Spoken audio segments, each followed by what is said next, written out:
I didn't mean to overhear. Honestly, I didn't. But sometimes life doesn't give you the courtesy of knocking before it shatters everything.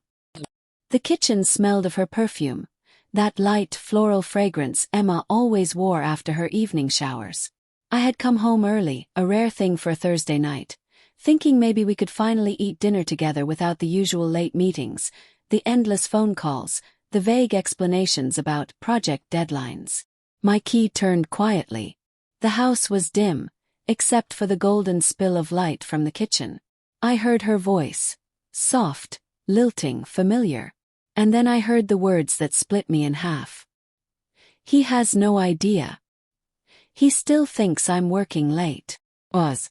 A quiet laugh, the one I used to think was only mine. Yeah, I'll come over after he falls asleep. He's so predictable. My fingers tightened around the doorframe as I froze in the hallway, shadowed by the dim light. My heart pounded so hard it hurt. I couldn't see her face yet, just her silhouette as she leaned against the counter, phone pressed to her ear, a glass of wine in her hand. My wife. How do you move when the air has been sucked out of the room? How do you breathe when each inhale tastes like betrayal? I wanted to storm in, yell, to demand answers. But I didn't. I stepped back instead, quietly. Each backward step a surrender to a truth I wasn't ready to face.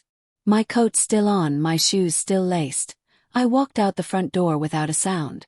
The cold air hit me like a slap, but it was nothing compared to the blade twisting in my chest. We've been married 8 years. 8 years of birthdays, bills, laughter, arguments, whispered dreams in the dark.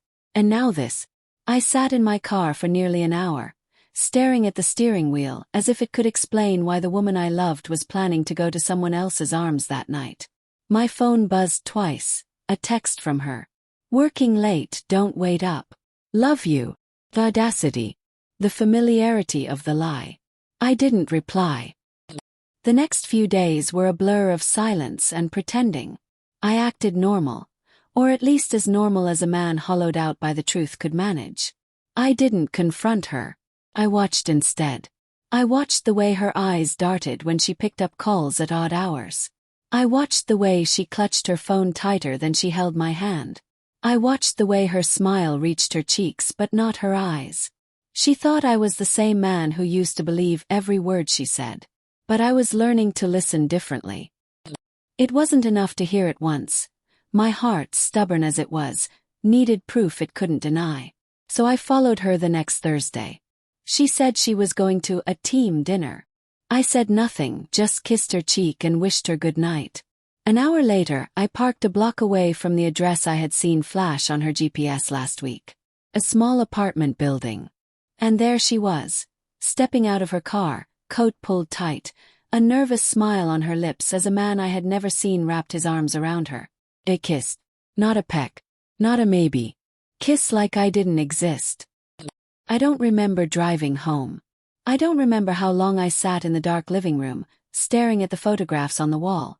Us in Paris, her head on my shoulder at the beach, our wedding day framed above the mantel. All I remember is the feeling. This is the moment everything ends, isn't it? When she came home that night, I pretended to be asleep. When she showered the next morning, I stared at the bathroom door like it was a locked vault I no longer had the code for. And then, on Saturday morning, it happened again, the phone call.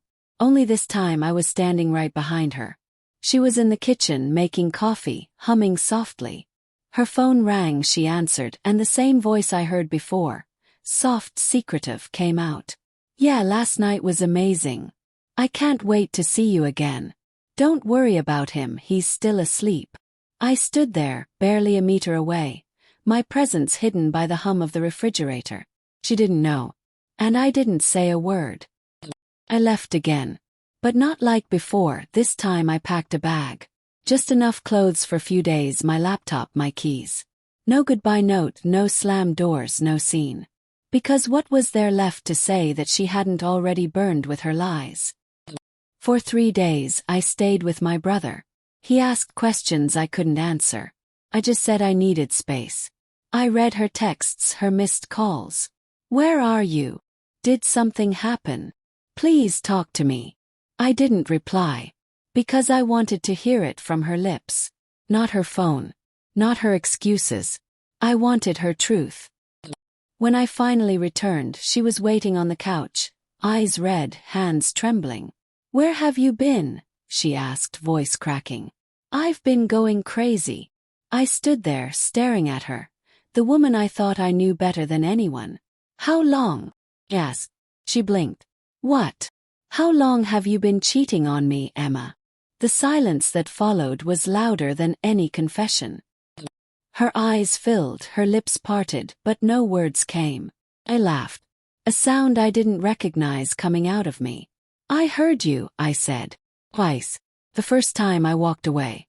The second time I left. Tears rolled down her cheeks.